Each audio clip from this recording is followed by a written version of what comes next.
two boxes.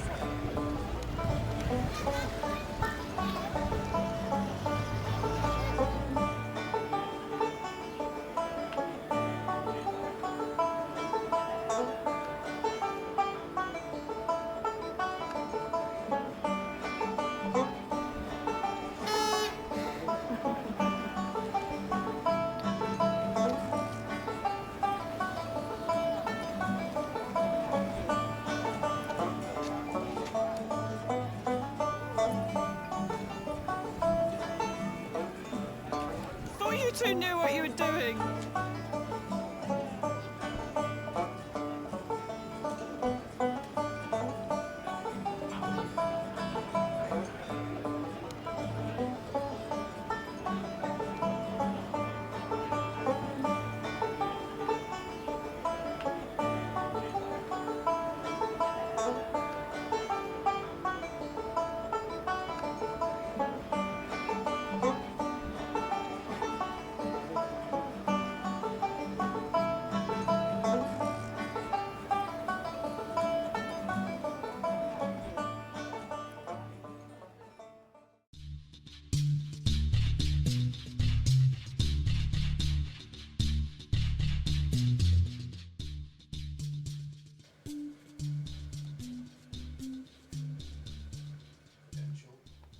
Completely free. Right. Yes.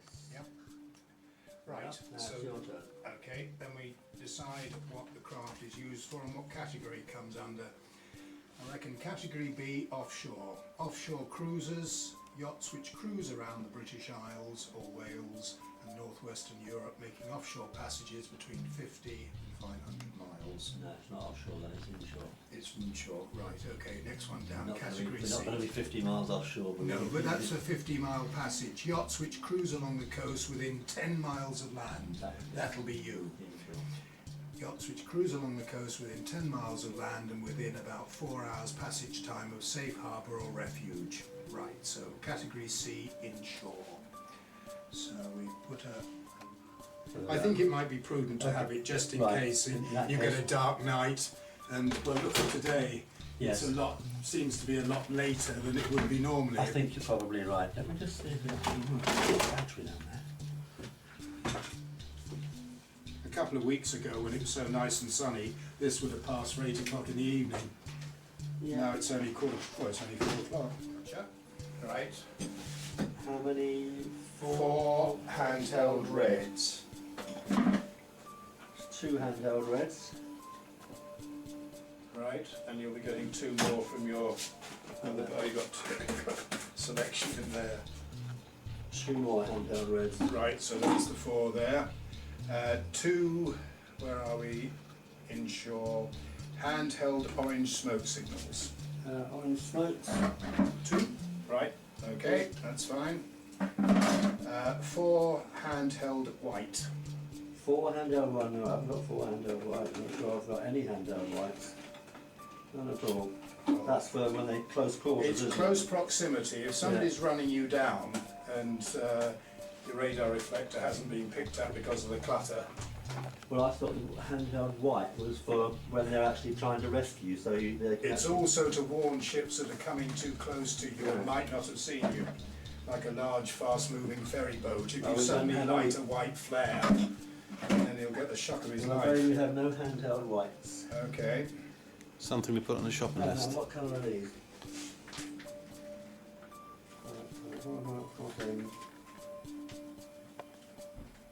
They're reds, aren't they? They'll be reds, I think. I don't see why Well, it's not. advertising, I'm thinking. Yeah, Particularly great. on the canal. Okay. It'll be seen So- by both sides then. I hope you both found that this has been beneficial. And as I say, it's totally confidential. There's one sticker for the port side, and I'll give Thank you you, one Richard. for the starboard side. Excellent. One each. Well, Right. when we're going down the canal, they can see that we're... Yeah. Where do we wear these on? Yeah. No, it goes on the boat. There you go. Right, Thank you. there's that. And there we are. Now, can you assure me that this test gives me complete confidence that we will not die?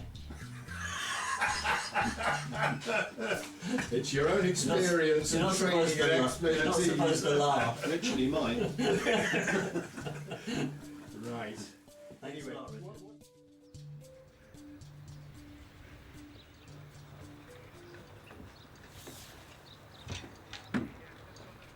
Well, it was a joint sort of inspiration, really. It just happened to us. We just had this idea, and it sort of sparked off together, really. And obviously, we bought the boat together, so it was obviously we'd go together. It's the Bi-Centenary of Aberaeron, 200 years since the harbour was built and the town was laid out, and so there are all sorts of celebrations. Obviously it's based on its maritime history, so it's to celebrate its maritime history that we're doing it. Also, it was done in 1990 by two famous sons of the town, David Sinnett Jones, the late David, and Peter Lloyd Harvey, who did this trip say in 1990 successfully. Took them just over 16 days. We thought the time was right to try and follow in their footsteps and emulate what they did. But I never thought that this was going to happen again, anything connected with David's voyages. So when Nigel came up with this, for a wonderful reason, that he in fact wanted to celebrate something special for David in his memory. And I've just been very, very happy. Well, there are a lot of people who know him better than I did, but I found him an extraordinary and remarkable man with incredible determination to overcome all his various disabilities and to achieve what he did, and building his own boats and sailing them around the world alone. He was just a remarkable, inspirational man. If ever I have a hero, it would be David Sinnett Jones. I thought he was a great bloke. He was always somebody who was going places.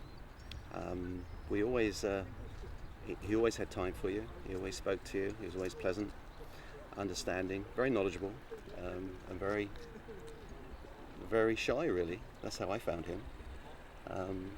But unfortunately, I didn't know him as well as I would have liked to have done. I found out a lot about David since starting this trip, and basically he's just a character, and we're having lovely stories now being told to us by his partner on a previous trip, Peter Lloyd Harvey, of their adventures on the way, and we hope to try and emulate some of those. And the whole thing was over 600 miles, so we had an awful lot of time to talk to each other and get to know each other very well and see sights that you really wouldn't see from a road. It was an incredible voyage in every sense of the word. I just hope it all goes well and that we have fun. I know Peter Lloyd Harvey, who's standing up there, who went with Dave, he said it was fun. They laughed a lot and had some good times. A few scary moments, but any sea passage is like that. So yeah, we just hope to enjoy it. And it's just such an interesting idea to circumnavigate mainland Wales. And, to go through the sea and through the rivers and through the canals and back round again. It's an interesting voyage. Well, we have sailed together quite a bit, so we know each other quite well. There's a fair bit of banter that goes on, and I hope it will be okay. The jury's out, we'll see. I'm sure we'll get on fine. There's nothing like adversity to pull you together. And I was best man at Roy's wedding, so we get on fine.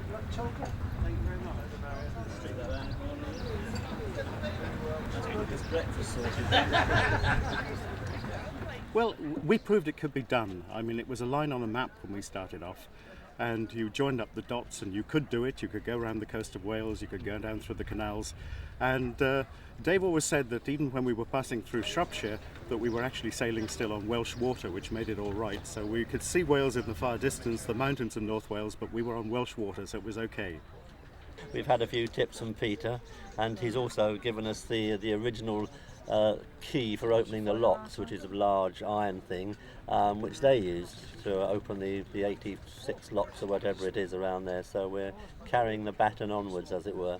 The weather is everything. If the weather closes in on us, we might have to abandon the trip. So yes, we do need good weather. It brings back a lot of memories.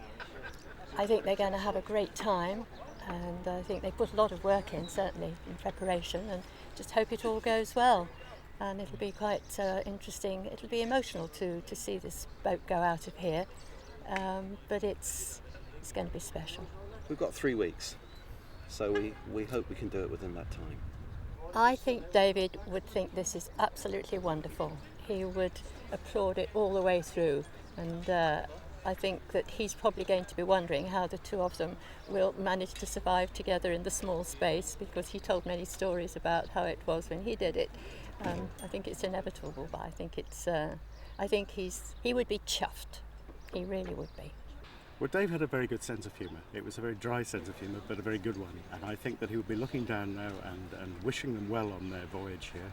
And really, yes, there are difficult bits ahead of them, I'm sure, but they'll make it. And Dave will be with them all, every inch of that way.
The tiller with 10 minutes into the voyage and the tiller went. It's tied up at the moment with cable ties.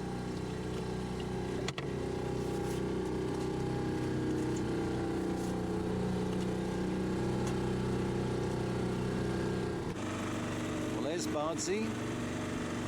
We're just entering Aberaeron.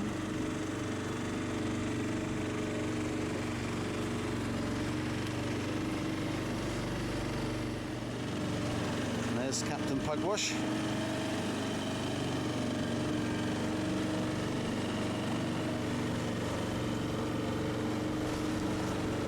Well, that's nice to get the first leg over with, Nigel.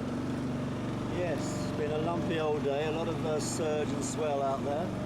Had to ride down, so it's been a lot of hard work on the boat. Had a few waves over the side.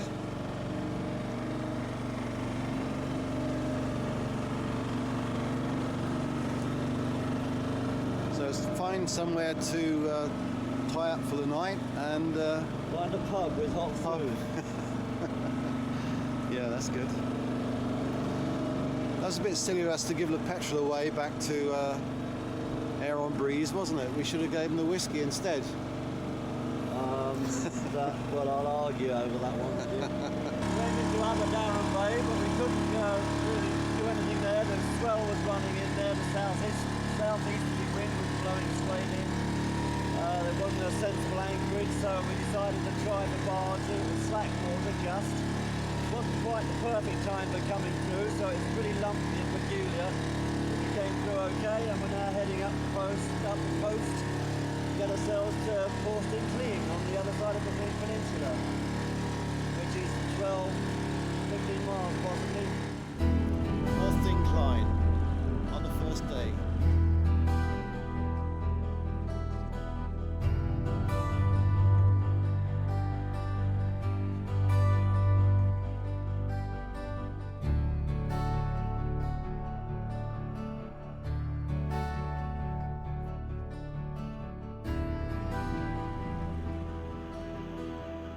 There's the old Draskin lugger. That's what Dave Sinnott-Jones and Peter Lloyd Harvey did theirs in, wasn't it?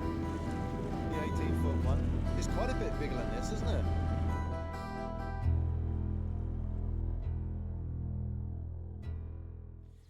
Here we are at Bi-Centenary. Good morning.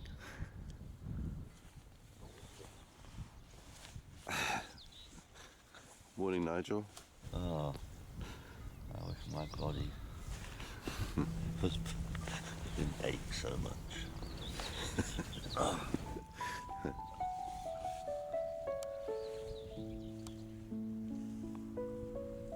What a wonderful spot.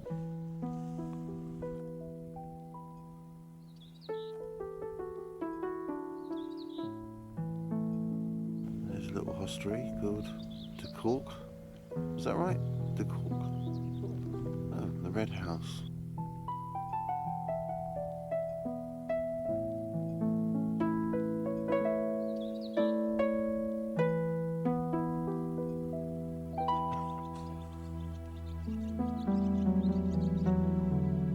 Pretty sight.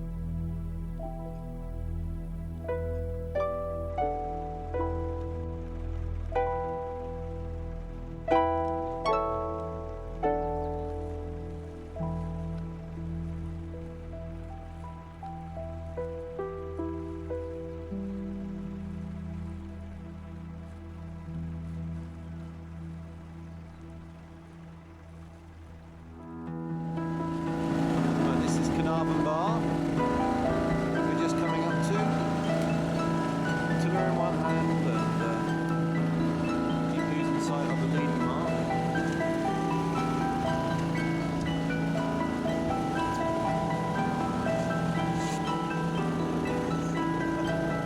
Just point to it occasionally. I can't see it from back here. You just see Carnarvon in the distance.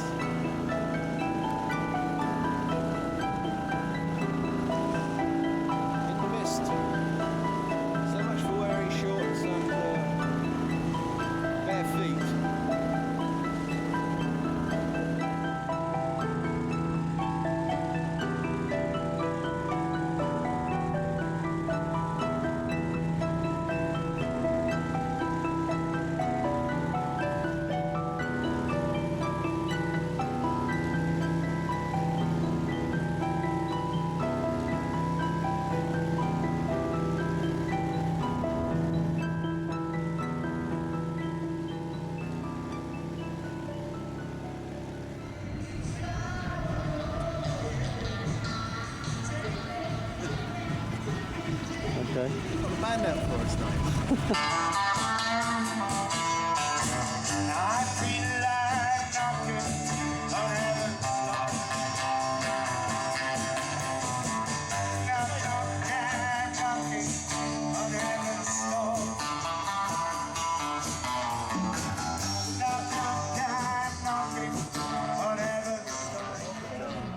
Tonight we're going to have B&B in the heart of town. We expected lots of rain, thankfully it's held off. Yes, it has. Yes, it's held off the rain, thankfully. Well, that's lovely. Thank you ever so much. Town should stick together.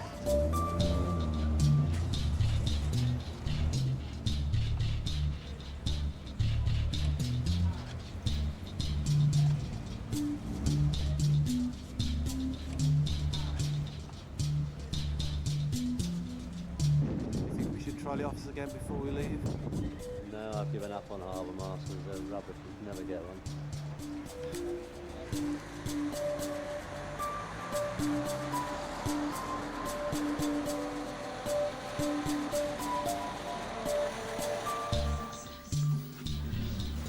Next week I'm in Lincoln with two women determined to get us alone.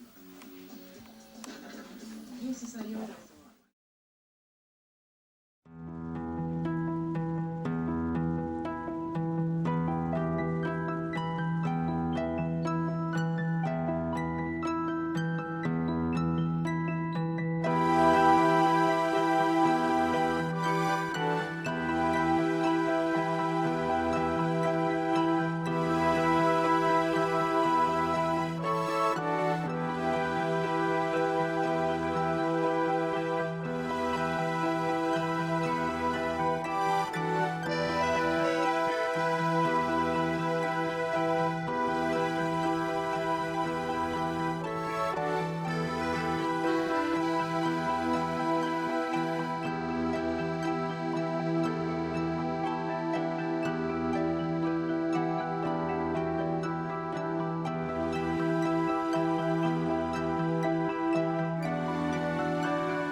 Push on and try and make the D today if we can.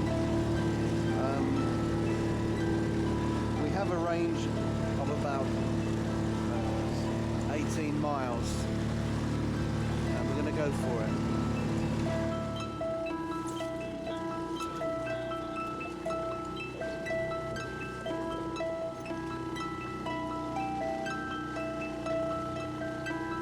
Right, we just rounded the Great Orme and we're heading towards the D estuary. We're going to go for it in one day if we can. Say goodbye, everybody.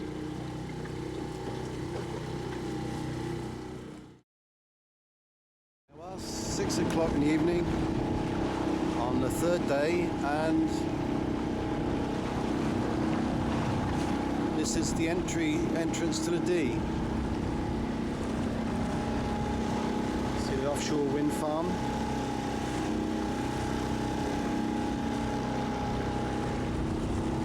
That's the channel marking buoy. Yes, we're slightly the wrong side of it, but we should be okay.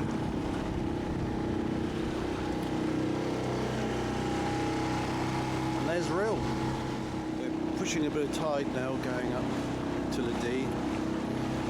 We made really good time and progress this afternoon. We've been sailing broad reaching all the way from Great Orme's head across to where we are now. We've just dropped the sails because we're pointing more to the east, and as we enter the D,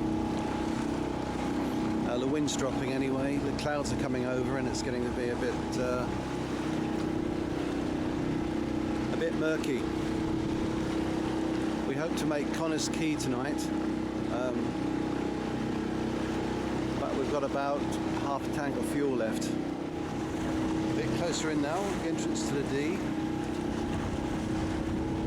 Still about 2 hours of tide running the wrong way, so we're hoping when it narrows it doesn't push too hard to use up too much of the fuel.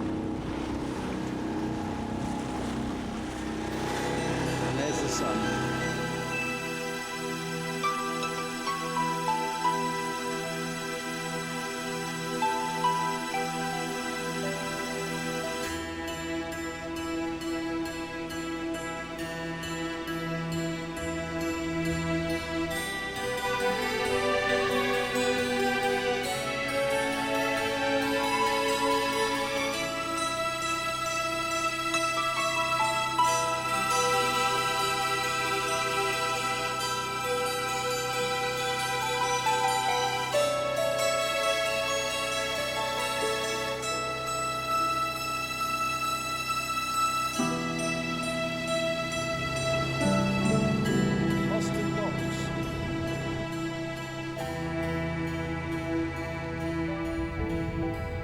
that's not us. Somebody else run aground. It's 9 o'clock at night. We're stuck in the Dee estuary at low tide, sandbanks all around us. The only thing to do is get out Lidl's hearty soup. And pound shop plates. Pound shop plates. We're hove to rather well. We're hove to on an anchor here and on the headsail.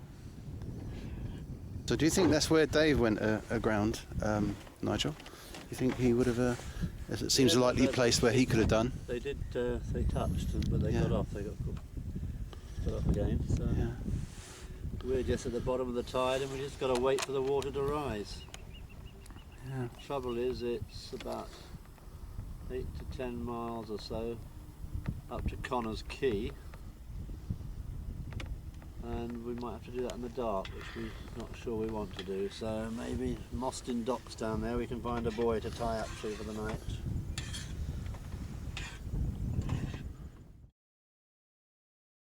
The morning after the night before. Just don't ask.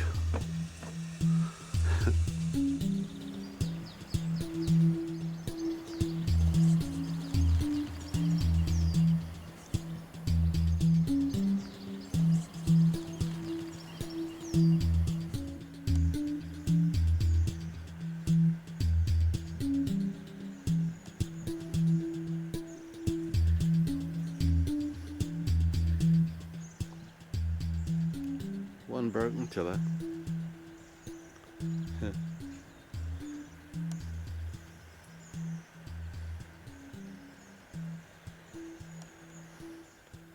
Well, I'm off to find an ash tree if I can, try and make a tiller and try and see where we went last night.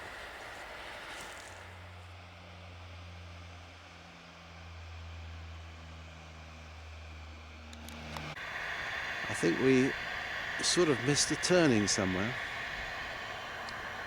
I think we turned right and we should have carried straight on.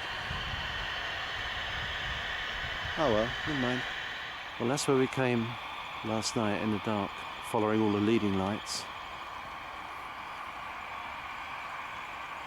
And they sort of ran out about here. And we saw a green starboard light, and we started coming in.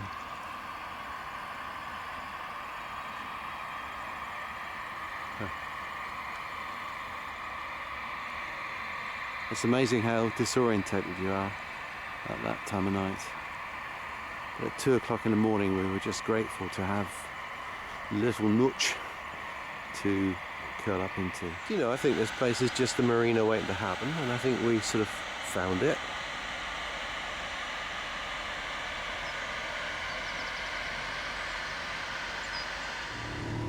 And we're only yards away from it last night.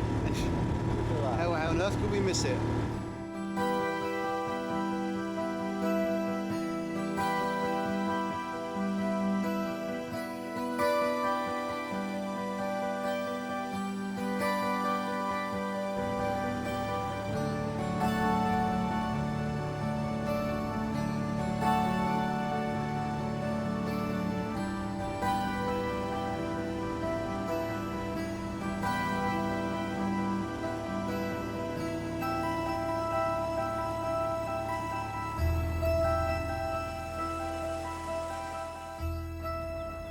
We just stopped for breakfast, and the outboard motor is not running very smoothly, so we're going to have an engineer look at it in a few moments, give him his opinion of it. It's amazing what sort of stuff you pick up on the canals, weed, and it's probably just affecting the running of it slightly. Well, it's nice not to have to worry about lobby pots. No, but just the bridge that's coming up ahead, we might have to just lower the mast a little, otherwise we lose the end of it. Most of them seem to be alright, we just squeeze through. But yes. There's a few, you've got to be quick, and down it comes. But we've done really, really well. Had the night at, was it Beeston Castle, under Beeston Castle last night. Very dramatic place. Smacked our 2 hooks into the bank and tied our ropes to them. Blew up our airbeds and got into our sleeping bags. And Lampwich is the next stop. Lampwich, with its, I think it's 15 locks all one after another. Takes 2 hours to get through. Are you watching for the bridge here? Nearly. I think we made it. we like when we went too early. We got through that alright. We still have a riding light, do we? Masthead light. Still have a masthead light. Jolly good. You still have the top of your skull as well. What I think you do.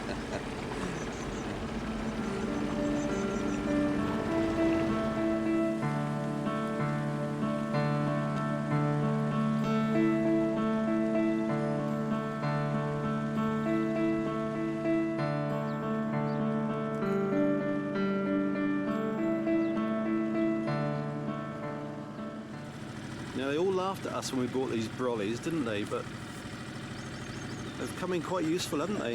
Yeah. Mind you, we used to have a boat hook, didn't we? Yes. Somebody dropped that in the lot. And which somebody was that? I think that somebody would probably be me. I think you're probably right. Am I bothered? Do you look bothered? It's like a garden centre, that one. Gorgeous. Oh dear. Try not to hit the bank. Oh God, there's another one.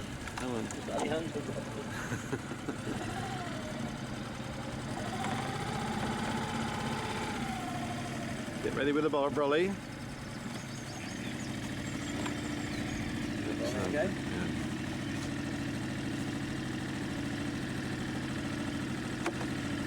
So everything all behind you.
Setting up the camp for the night. This is the sleeping arrangements.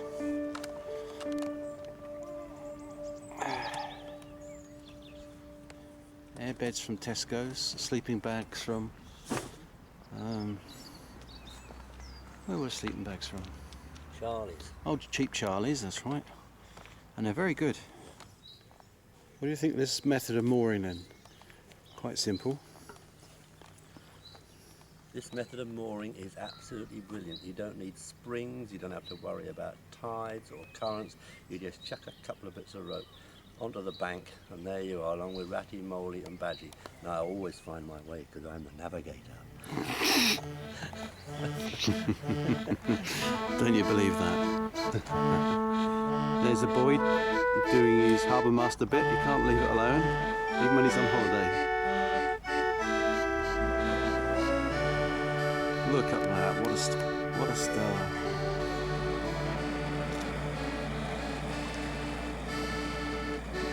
Anybody would think he did that for a living, wouldn't they?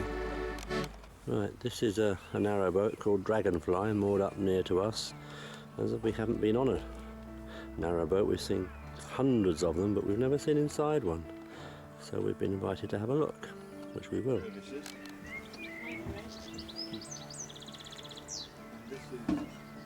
Good stuff. So you've got a full-size oven and a grill and a microwave and full-size fridge and even a freezer on board.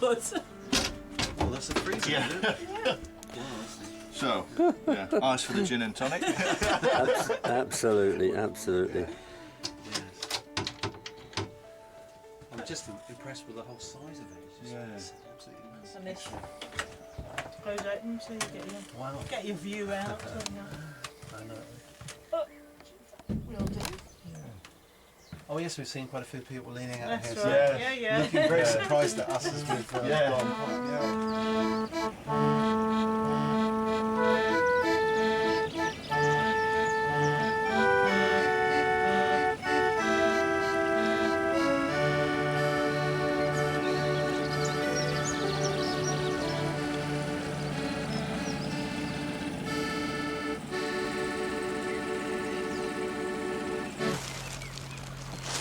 Good morning, Johnny. Hello, Fanny. So this is making breakfast while on the canals at sea. This is a good Well, recipe you're going to show us today, Well, this Fanny? is good for not just the canals, any boating trip. You know how it is on a boating trip when things tend to slide off your plate. That's right, Fanny, they do. I'll show you later, this won't actually slide off the plate. And what's more, That's very useful. It is, because if you're at sea and it's doing this and that, you know, it's very useful. Anyway, it's a very, very, very simple cooking. And the other great thing about this is it's a one-pan cooking operation. So shall I switch on the cooker then, Fanny? Please. Right, that's easily done, all the way around. Very useful piece of equipment. Yes. Don't burn your hand, Fanny, your pretty little hand. So, what do we have here? Some semi-skimmed milk. Only the best. The very best. It's very important to get the best. Just a small dash of milk. Did I tell you, Johnny, that this is actually traditional food? This is Welsh traditional food at its best. At its best. So the milk goes into the pan, followed by... So this is Welsh rabbit. This is a bit of rabbit. Well, some people I know say rare bit, but that can't be right. Rabbit seems to be the thing to me. Johnny, no, that's not right. No, it's rabbit. A liberal helping of the sweaty cheese. So this is sweaty cheddar. You need some sweaty cheddar. Any old leftover cheese that you have, you don't have to buy cheese specially. If you've got something going off in the cupboard, that's actually ideal. Or if it's been in the bottom of the bilges in a boat for several days, that's probably pretty good, isn't it? And if it's a bit... By the engine compartment, that would make it sweaty, wouldn't it? Yes, if it's a little bit of, sort of gone a bit buttery, that doesn't matter. It actually adds to the whole thing. I take the rubbish off you there, Fanny. Put that away somewhere. Under the table.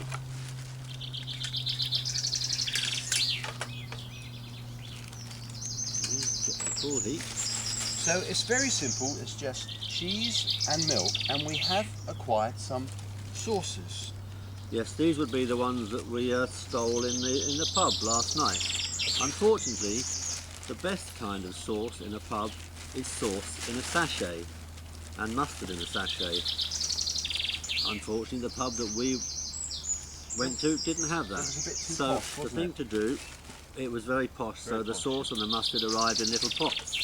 So what one does is take some napkins and spoon in the sauce and the mustard together within the napkins, thereby making a wonderful brown and yellow mess. Now that is going to make things so tasty, Fanny, I'm sure. So I'll pass that over to you, Fanny, so you can put it in. I've shown it to the ladies and gentlemen. Have you, jolly good? Yes, look at the lovely flavours and colours in that.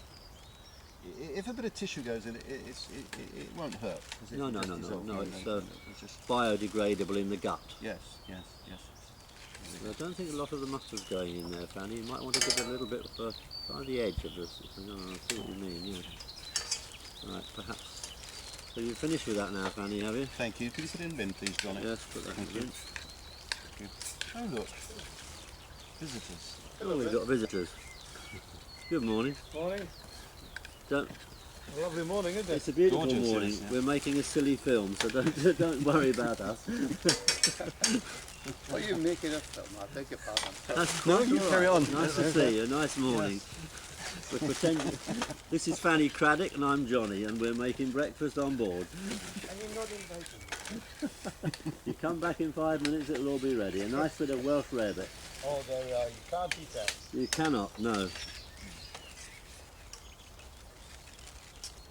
One of the important things with this is not to let it burn. It can easily stick to the pan. Right. So you must keep the ingredients moving about.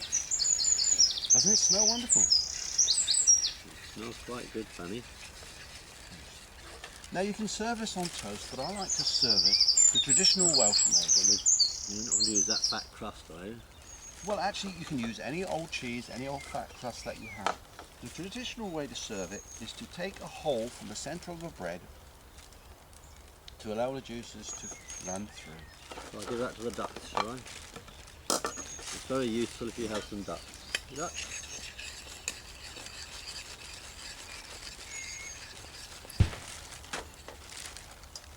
Would you like to prepare your bread, Johnny?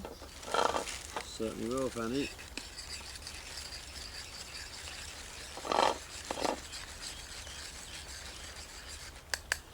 Make a little hole in mine.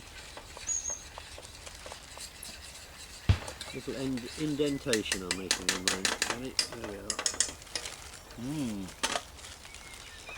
Looking good. smelling good. And the beauty, I say, there's only one pan to wash up. That sounds good to me. It's coming to the boil nicely. I'll serve you first of all. Here we go. There we go. It's looking very runny, Fanny. Well, Let me rephrase that.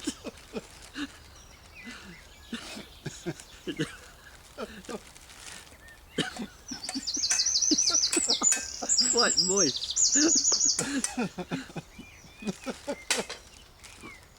There we are. That's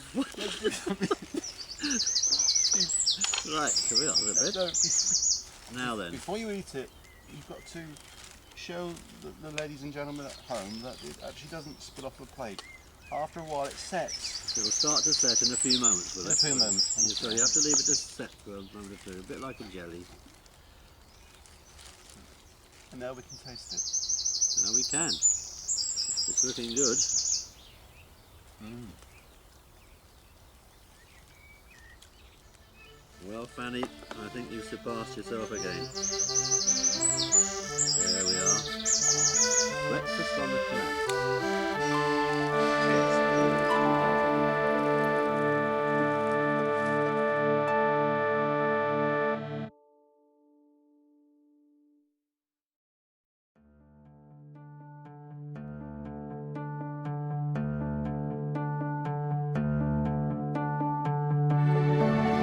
Nicely done.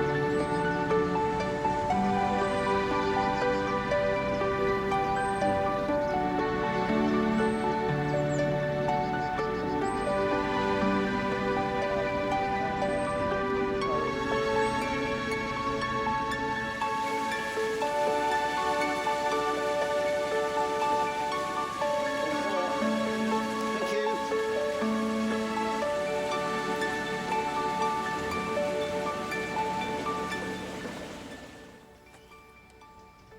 Well, this is Brack's Lock, 3 of them. We've reached the halfway stage. 300 miles we've done, 300 miles to go, same as Pete and Dave. And as I'm sure the spirit of Dave has helped us along this first 300 miles, here's Dave's favourite famous tipple, famous grouse, and we pour a libation into the lock. Thank you, Dave. Cheers, Dave. Pete. Not too much, we'll save some for some other places. You're right.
hats off to the Midlands area waterboard people. They've sorted us out. They could have thrown us in the clink, but they've impounded our boat, but they've given us all our little bits of paper and sent us on our way. We've got a ticket for the next 30 days, so and they even we're not coming back now for 30 days, Aberaeron. No. They even offered us a cup of tea, wasn't it? Really good. Yes, have a cup of tea in the office. Yeah, it's brilliant. And now we're on our way out. We'll be into the River Severn, and look at the swan, the little signets on the right-hand side here. Wow, yes, there you go. She had a clutch of eggs, 1, 2, 3, 4, 5, 6.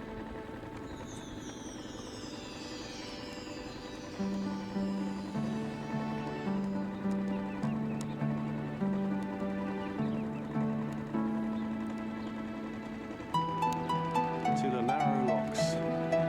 That's us.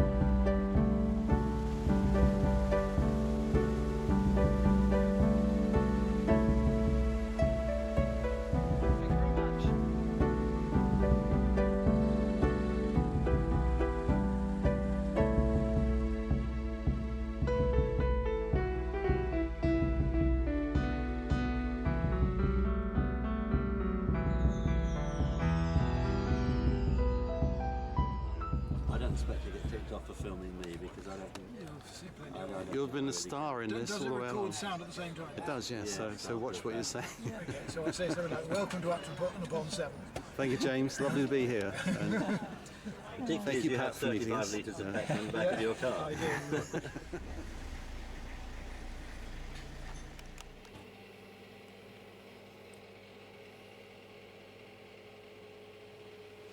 Well, this is more like it, Roy. This is a life. We won't tell them about it. Sometimes I'll be on a ship that has a cabin like this. Yes. We won't tell them about this when we get home. We'll wipe this one off the film. Okay. We can have a cup of tea.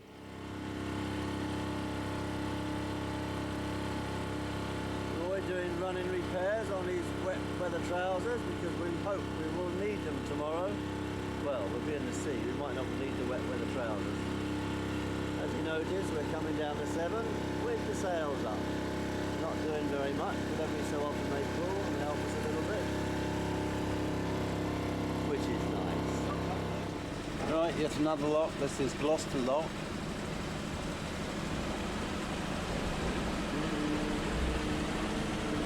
A very big lock.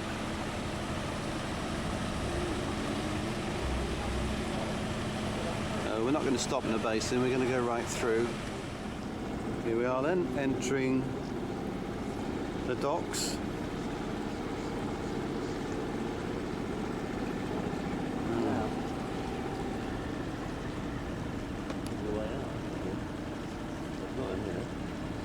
There's our frothy coffee, which we're not going to have. This is definitely where they stop and they walk around. Yes, yeah.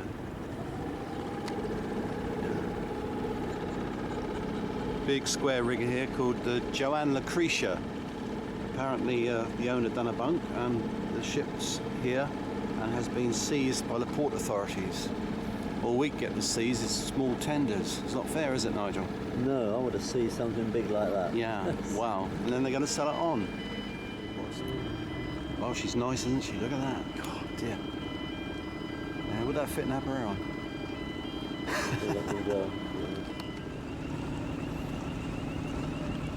Big old dredger. Yeah, that's closing. They're closing the roads. Good. Good. These are all pleasure boats, pleasure trip boats. There's one here apparently that resembles a paddle steamer. Well, this is the one here.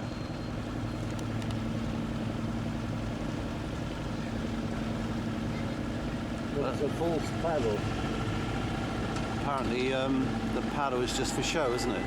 Yes. Yeah. Well, there goes the bridge.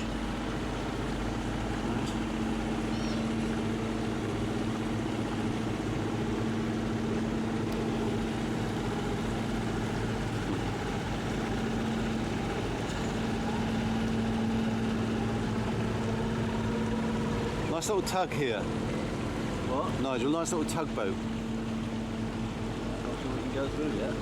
We're waiting for the red light. Waiting for the green light.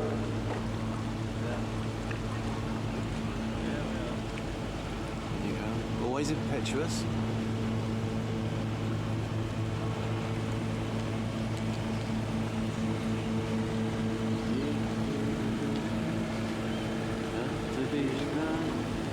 Thinking of you.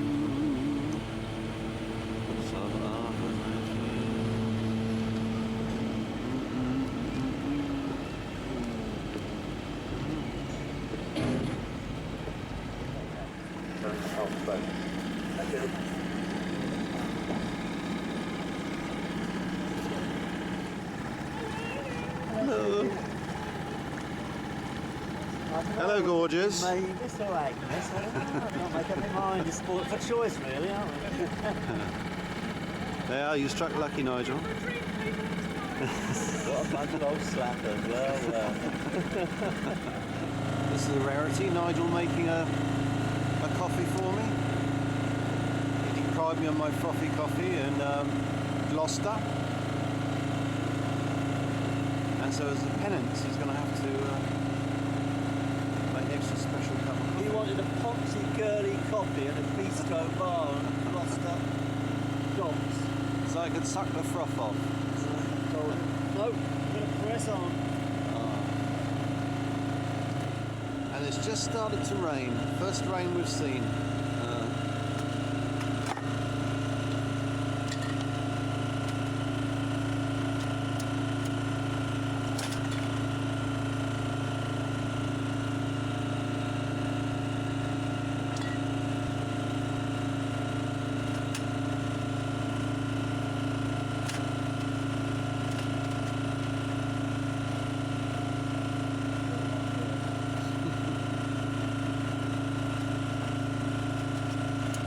Get a little stop. Got to take it out of the box.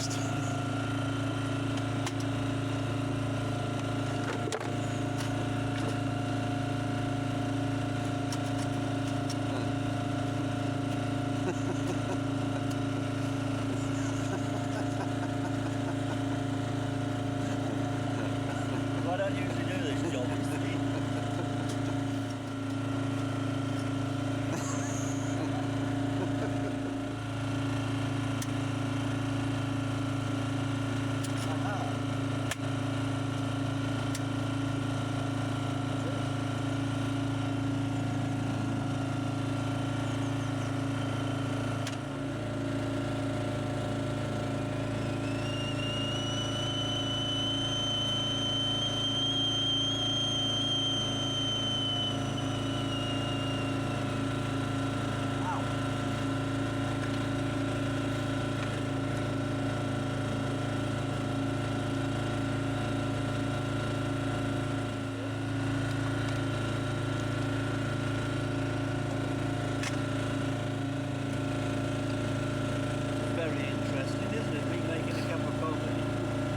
Unusual, but it's worth filming.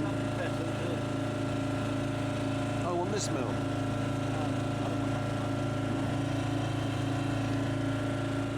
We're on the River Severn and we're going to Sharpness Canal, and tomorrow we're going to lock out into the Severn Estuary and sail back to Wales. We've done all the top part and we're now just going to go around the bottom.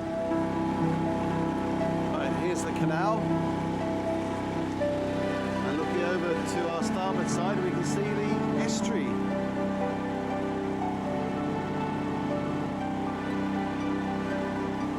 Hopefully that's where we'll be going tomorrow.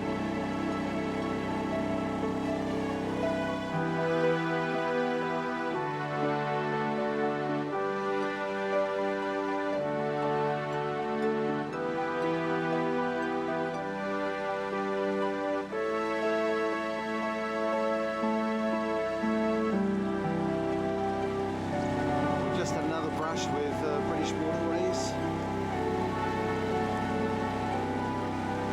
It seems like we accidentally ran a red light going across Burton Bridge.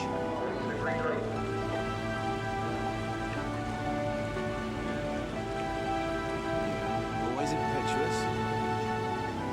And the bridge keeper was jumping a bit and taking photographs and telling us off. We've just been told that we won't be able to lock out tomorrow. We should have apparently asked them prior to coming down to the lock and given them 24 hours notice. But we haven't been told this by any of the literature or any of our initial contacts with British Waterways. So I don't know how they really expected us to know that, but well. We're just coming into Sharpness docks. Apparently the small lock is closed, so they're only operating the big one. So they have to pile up pleasure craft in the small ones and then wait for a larger vessel to come in. But there's no telling when the larger vessel will come in. We hope it's going to be here tonight or tomorrow, but it could possibly be the day after.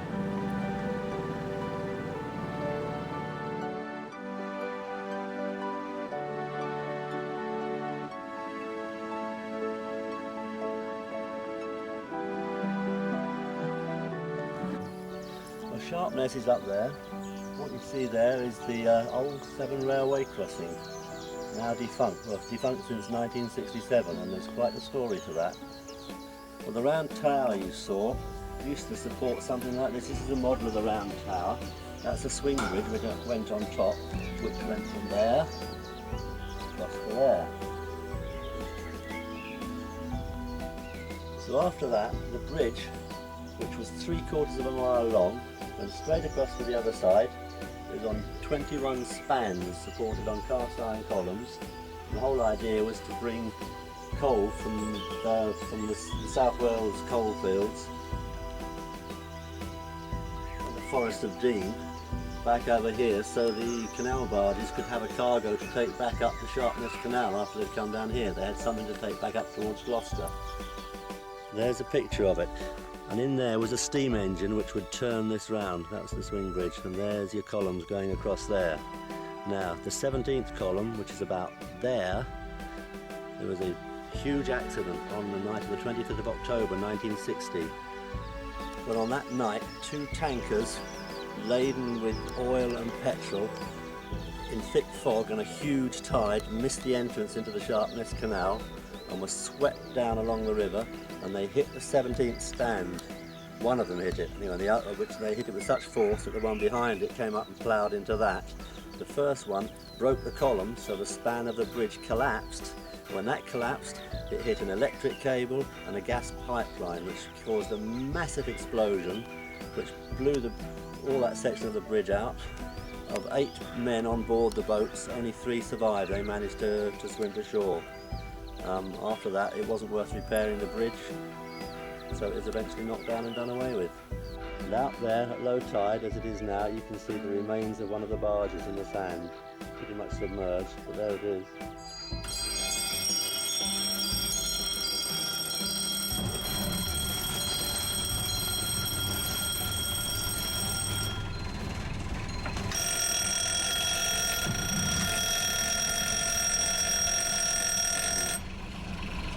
Here on Stokey's boat, who kindly let us use the internet to download some information on various Severn disasters. We hope we don't follow them.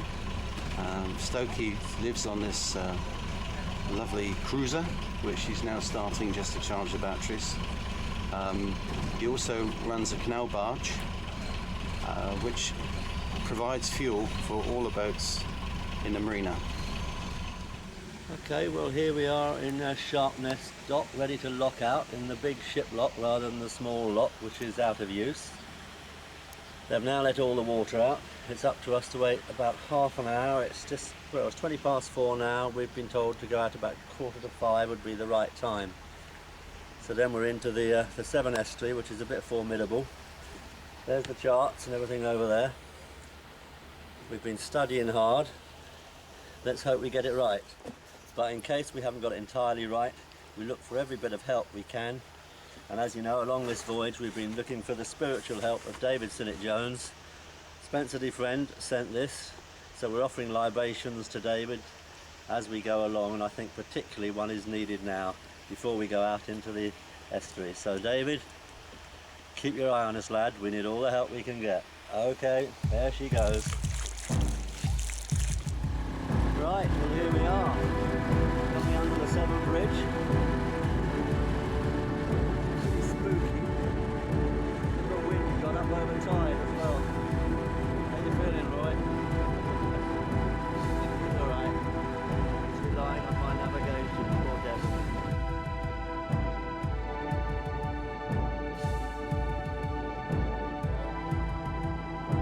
We're going 9 knots over the ground. 9.1. You hear that? 9 knots over the ground. And there's the next bridge up ahead.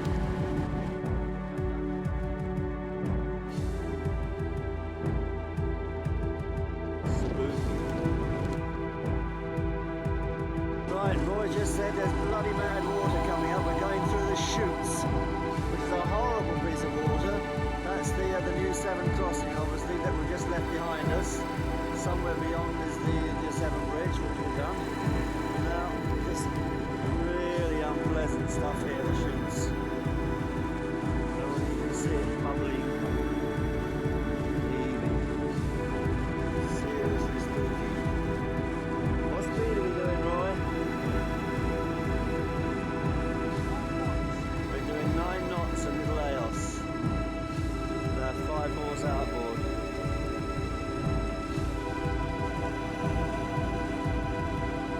Oh, take me home, country roads.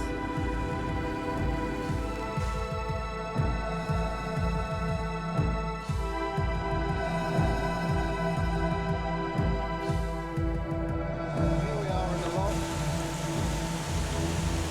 in Padath, absolutely terrifying.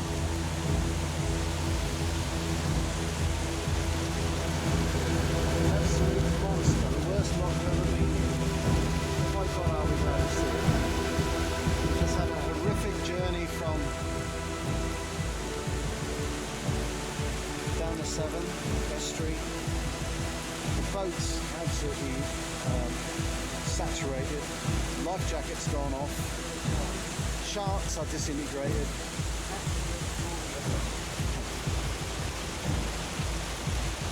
But we're safe, that's the main thing. Well, here we are in Penarth Marina Services building, which is where we're going to spend the night. As you can see, all stretched out on the sofas. We've got coffee, cappuccino, hot chocolate on tap. We've got Mars bars and Snickers and Twixes over there. Widescreen television. Widescreen television-ish. We've got hot showers, which we've had, and laundry, which is currently laundering our very wet and muddy, mucky clothes, which is nice. That's it really. So we get a decent night's kip and look for a good breakfast in the morning. Like a penthouse view over the marina. It's a wonderful facility, isn't it? When you're wet and cold, you can come in here and sort yourself out. Hunt Marina's wonderful. Well, we left Sharpness Marina, and that seemed okay. The sea was like milk. I thought, this is perfect, this is great. But very slowly the wind got up over the tide and started to kick up this little sea. So the wind was on the nose. It wasn't big, but it was enough to kick up this vicious little sea, which in a little boat like EOS brings so much water into it. So we had a lot of pumping to do. And then the pump broke, so it's down to the bucket. So that wasn't very clever. A lot of water getting in, all the chart work became impossible. The charts just disintegrated one by one. They turned to pulp in front of me. I was trying to find the letters and the numbers, and as I watched, they just disappeared off the page. So I'm telling Roy, well, we're somewhere here where that soggy hole is and the crease. So that wasn't very helpful. Then Roy tried to put his jacket on and took his life jacket off. While he did that, put it down, and that immediately went off. Scared us all to death, wondered what it was, so his life jacket was no good to him. It was starting to get dark. We thought we were going to Barry, but it was just getting beyond. And then on the sands off Usk, the tide had dropped greater than we anticipated over the sands there, so we actually started touching sand, which is pretty creepy when it's a wide expanse of water and you're going over these sands off Usk and you suddenly start to get clonk clonk as you touch. So we had to sort ourselves out from that and get out of that and into the Newport Deep, I think it is. Yeah, that's where we were headed for and got into there. But anyway, we're here in Penarth, there's chandlers and things, so we can sort stuff like that out. We'll try and get ourselves back on the road in a day or so.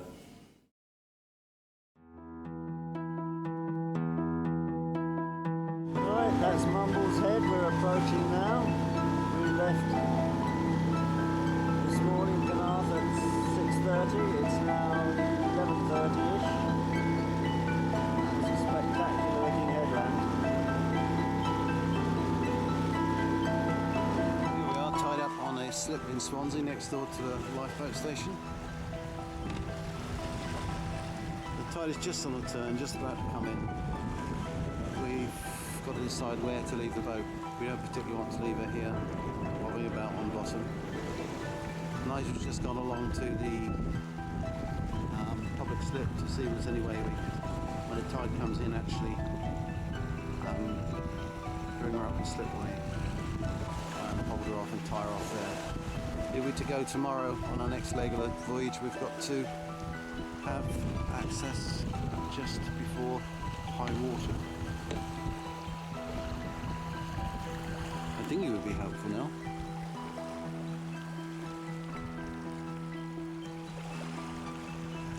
There's Swansea Bay.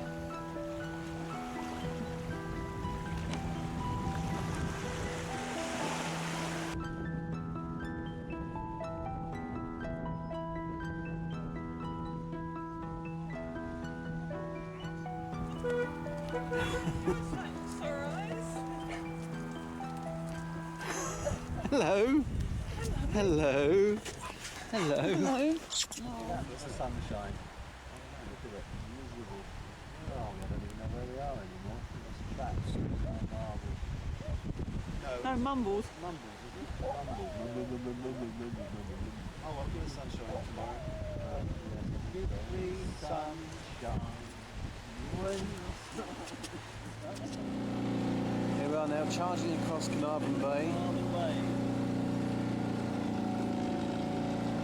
The wind's right up our chuff, and we can't put the main up because the wind is directly behind us. So we're running outboard and the foresail. She's doing a speed of probably averaging about 7 knots. We're running with the tide. We're hoping to make Dale about 1,300 hours. There he is, the star of our movie.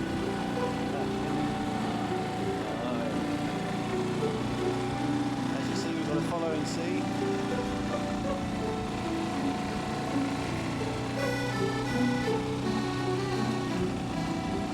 And I think it's raining everywhere else, but we're in sunshine.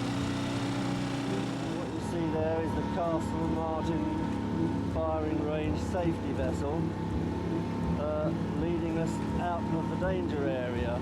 We had one escorting us halfway down and this one's leading us out now because we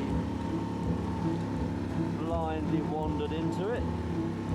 Shells popping all around us, but we survived. But we nearly didn't survive St Govern's Head, the other end of it, where we're damn near swamped with the overfalls. Here we are, just arrived in Dale.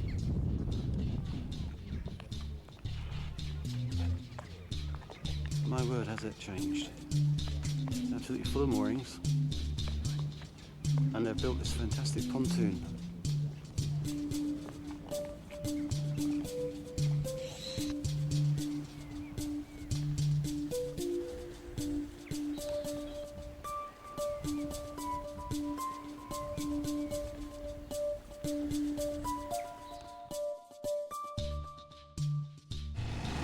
We've just come through Jack Sound at 6 o'clock in the morning on Friday. We came through, there was about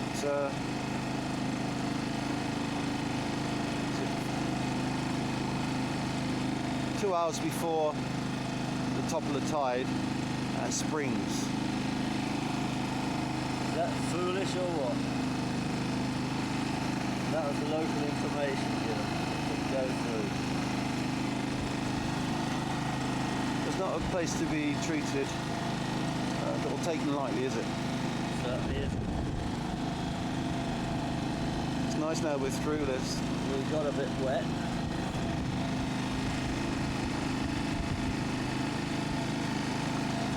So the plan now is to go to Solva, have breakfast,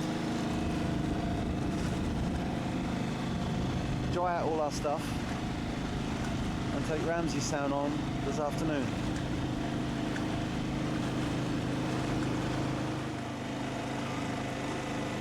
And this is Solva Harbour.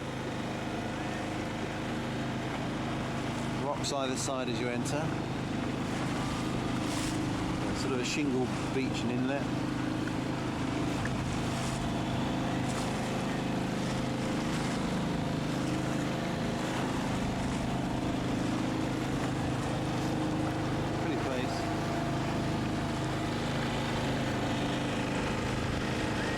Sitting up on the rocks there.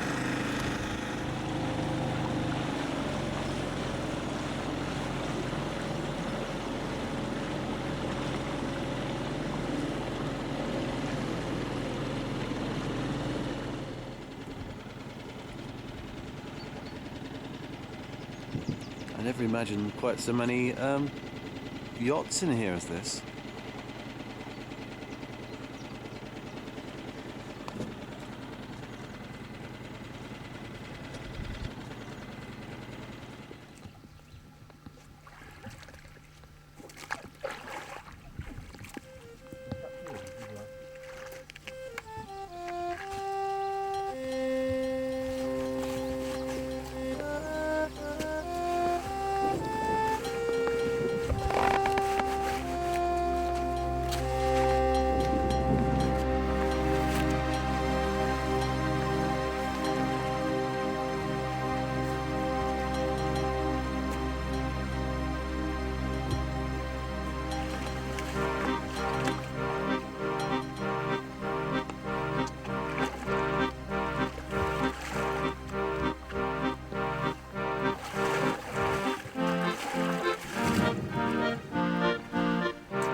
She does still have an outboard on her? Cost me 700 quid 4 days ago, and it's... No, that looks, she's dug in the sand a bit, but that's all right. I say the only thing we weren't sure is how much fuel is in it, and you know, you feel the Yeah, well, I can tell you that. Yeah. When you get there. 2169, No, I don't think so. I didn't hear them calling it. The one of the life jackets is deployed. I don't know whether it's a water sensitive one, I presume. Yeah, they're It's a little bit damp in the cabin underneath there, but apart from that, it usually is anyway. To be honest. there we are. Could have gone after the rain.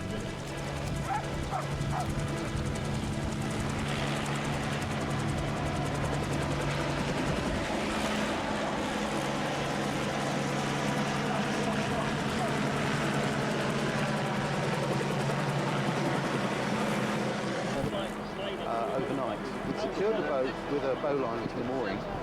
And when we got here, look, the rope hasn't been cut or anything, or frayed, but the bowline isn't on it. So what happened is it's a mystery, we don't know. We were just relaxing saying, well, that's the hard part done. We're just, BBC television are coming up today, and they're going to supposedly film us sailing her back. Well, I bet they're going to be really sorry they missed this. It does show the West got up really well, though. So it's really brilliant. Yeah. How good it is, that's right. Now, do you have to go back to Fishguard to do the bit that the boat's done on its own? I don't think this would count, would it? No, you know. No. It looks like cheating to me.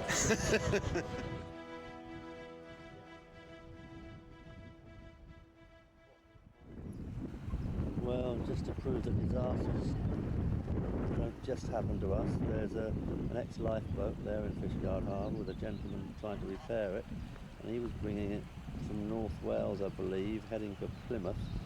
And I think he lost his engine, then he lost his steering and went into Cardigan Island and got holed. And it's a ferro cement boat, so it's got it here in Fishguard, and he comes down comes up when he can from Plymouth, and he slaps a bit more cement on it. I'm sure that is what he's doing now, but hoping to get it put right and onward to Plymouth. So worse things happen to other boats and happen to EOS. We just sat on the sand. She had the good sense just to sail herself round Dina's Head and tuck herself up quietly on Newport Sands.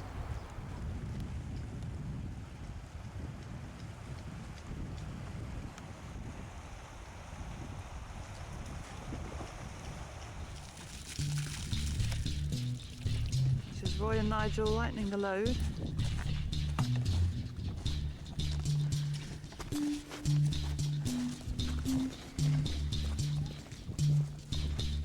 Before trying to scrape up EOS's bottom, going down the channel from Newport Thames, trying to get to Newquay, trying to sail with the tide.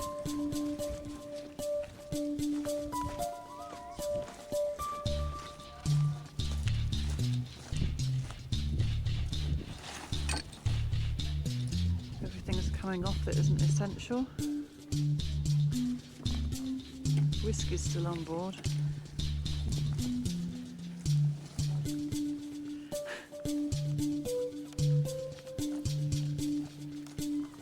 What we're trying to do is get back to Aberaeron tonight.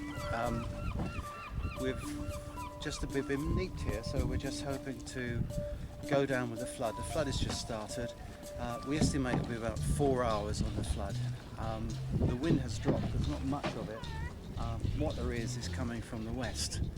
It is supposed to decrease, so hopefully the journey should be easily done within daylight hours at no risk to anybody. Right, we're just pushing it into the river off Newport Beach. We think it's time for another David Sinnott Jones libation to take us home to Newquay, hopefully tonight. So, a little drop for us, a little drop for David. There we are. And for me. He doesn't drink whiskey. There's Roy and Nigel pushing EOS off down the river, having to punt her way along at Newport Thames. Tide's not quite in yet. We've just come through Cardigan Island. The tide was running really fast. We've been doing 8 knots going across the estuary to Cardigan.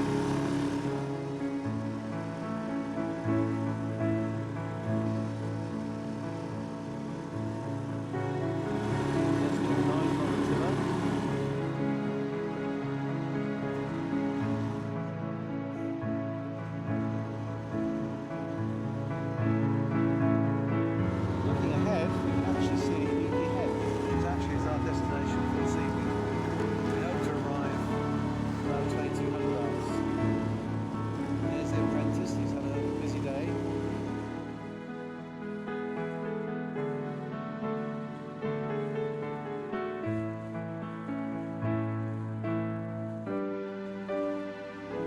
Would you believe it?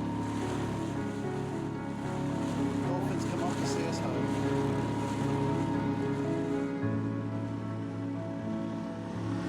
All these miles that we've done, and we get near Newquay Head and we start seeing dolphins. I saw a couple down the Sharpness Canal. What, along with the spooks? There's the fish factory, we're coming round the headland. Newquay in front of us. Up the University Bay. There's Newquay Yacht Club.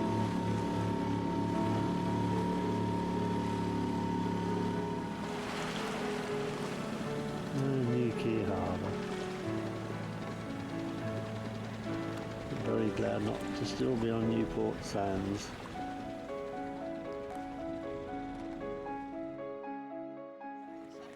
Roy and Nigel getting on board EOS from Newquay.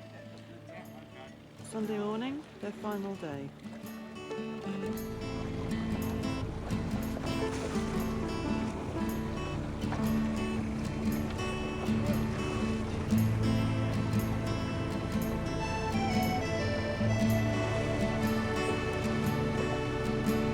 Yacht EOS surrounded by Newquay boats, and that's Cirumnavigating from Aberaeron.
improvement.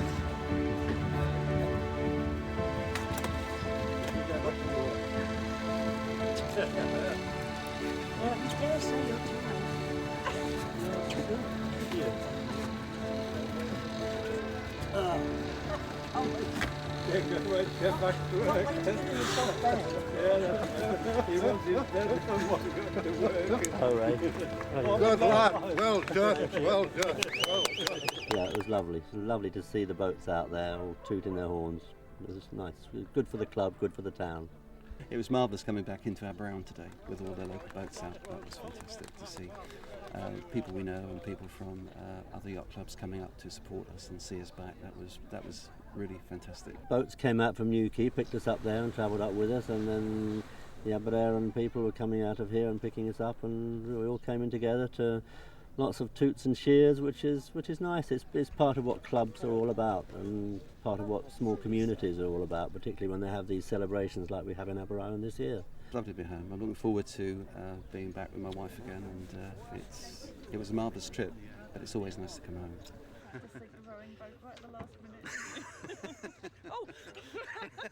Well, going through the Menai was great, and arriving in Carnarvon was nice. Going over Carnarvon Bar was a white knuckle ride and very exciting. You know, not dangerous, just exciting. And then going through the Swellies, which were actually very tame on that day. But the sail across North Wales was nice, up towards past the Great Orme. Had a nice sail there. Certainly the early part of the Shropshire Union Canal from Chester onwards is very, very beautiful countryside and really interesting Victorian architecture and machinery and the locks and bridges, which thoroughly enjoyed that. Sailing up from Newquay to Aberaeron this morning, that was the high point. The canals actually were very straightforward and quite easy and a bit boring compared to what we normally do. We were both, I think, glad to get back onto salt water again. But certainly going round headlands we hadn't been round before and going to harbours we hadn't been in before, that was interesting and rewarding. We nearly went straight past. St Govan's Head, yes, where we hit the overfalls with wind over tide, and there was an awful lot of water flying about. Needed to do a fair bit of pumping. The tide was rushing down and we weren't moving very fast, and the boat surfed and pitched, and we were pooped at one point, water coming over the stern. One of the problem design faults of the boat is it takes a lot of water up through the keel box, so it splashes up when there's decent sized waves. So you need to keep abreast of it with bailer and pump. It was quite scary for a short time. And it was a bit hair raising, but it was all right. And then we wandered into the Castle Martin firing range because of that, and had to be escorted on our way. So that was an interesting few hours.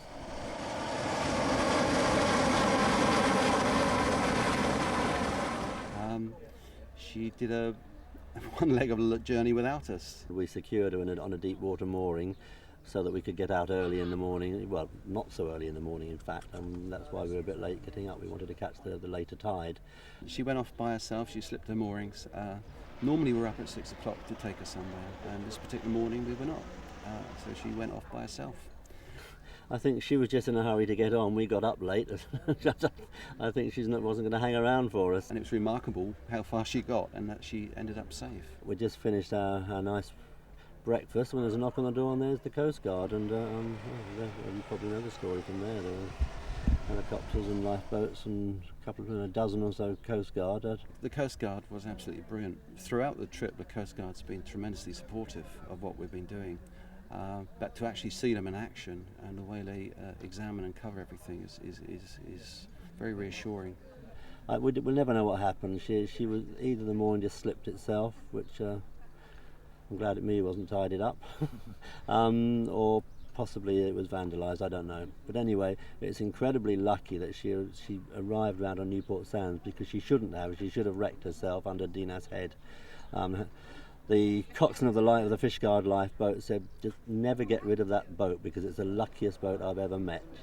There's only one place between Fishguard and Aberystwyth that she could have landed on her own, and she landed on it. Yeah.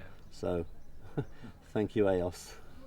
We did consider the possibilities of bringing her back and taking her back to Fishguard and doing a leg again, but we decided no, she did it by herself. So we were happy to jump on and continue the journey.